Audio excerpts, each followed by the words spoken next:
Budget goals. The chief goals in budgeting include pass balanced budget and maintain sufficient fund balances, maintain the property tax levy rate when possible, fund necessary infrastructure, and provide high-quality city services and enhance the quality of life in Coralville. Highlights for fiscal year 26 budget. Coralville's overall taxable property value increased by 3.67%.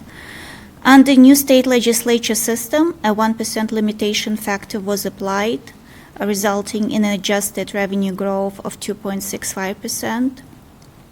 It should be noted that in the state there were 620 cities, or 66%, that experienced decreased general fund levy due to limitation factor.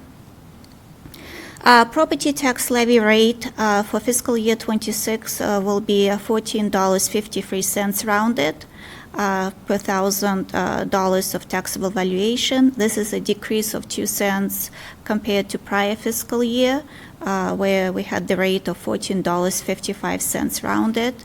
The state residential property rollback, the taxable percent of assessed value, increased a little over than 1% from 46.3 rounded to 47.4%.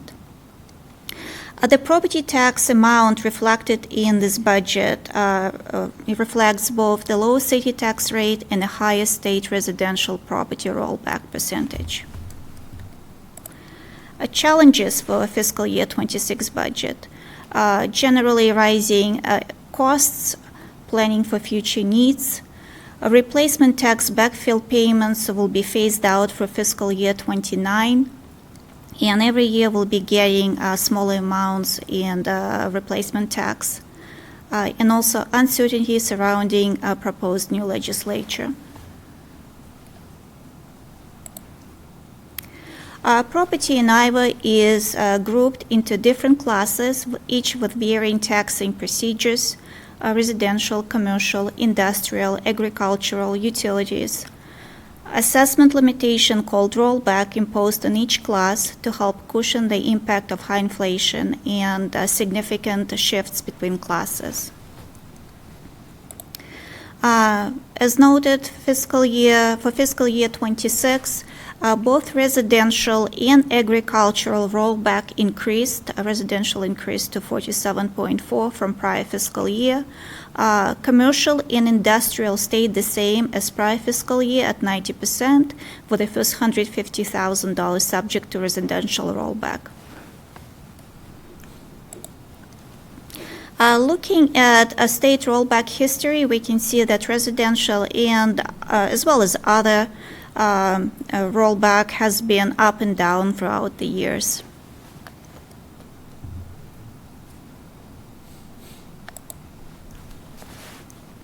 Property tax collected by Coralville, 47% of it comes from residential properties and 50% comes from commercial, with 2% coming from industrial.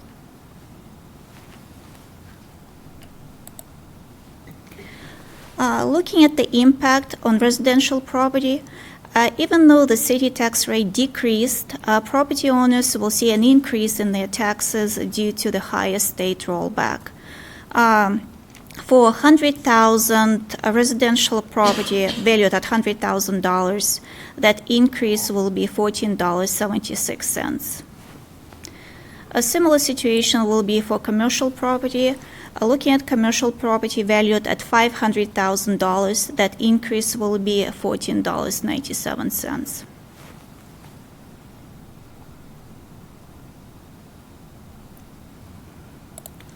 We have more calculation examples how a property tax is calculated.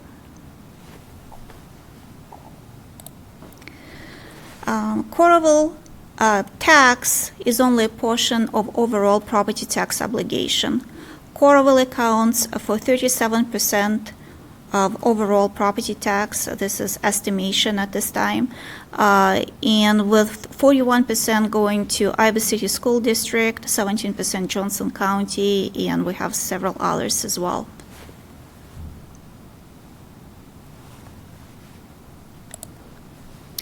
Looking at general fund revenues, general fund is the main city fund.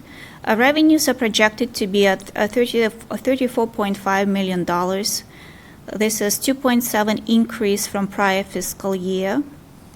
And proposed budget includes an increase in utility franchise fee from 1% to 2%, which is expected to generate anywhere between $325,000 to $350,000 in annual revenue. General fund revenues support all general fund functions, including public safety, culture and recreation, community and economic development, general government, and various contingencies. Looking at revenues, where they come from, 41% of revenues for general fund come from property taxes, 13% come from charges for services, hotel motel tax account for 11%, license and permits account for 5%, and we have a few miscellaneous as well.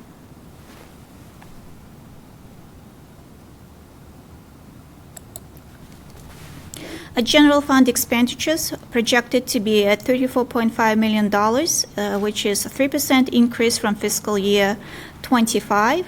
And general fund expenditures reflect the costs necessary to provide services in a growing community and include things like 3 new police vehicles and equipment, new parking ticket software and license plate reading system access, reserves for future fire vehicle replacement.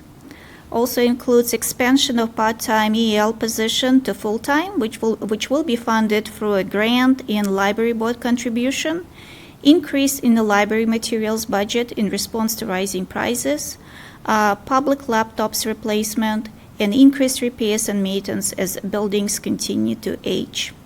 Also included upgrades to the building permit software system.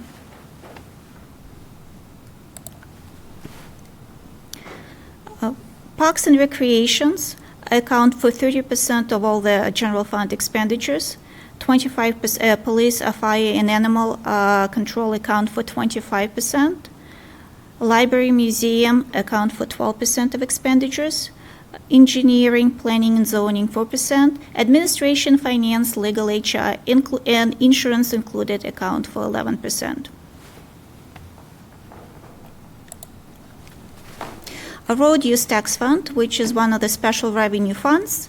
It's funded primarily by fuel taxes and vehicle registration fees. It's based on the last official census, which was in 2020, and revenue from a road use tax is estimated to be at $3.1 million for fiscal year 26. Distribution for the next few years, based on the most, latest estimates from IDOT, road use tax is projected to increase.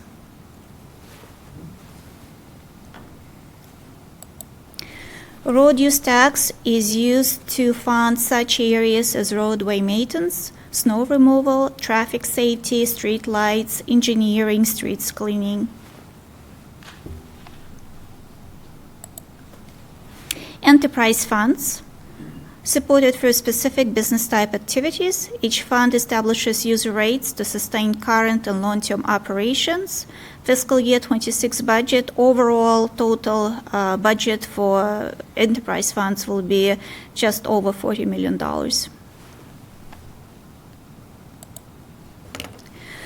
Proposed increases in the enterprise funds. Increase in water rates for both residential and commercial accounts to support water system improvements and capacity. This is the fourth of 4 previously approved increases back in 2022.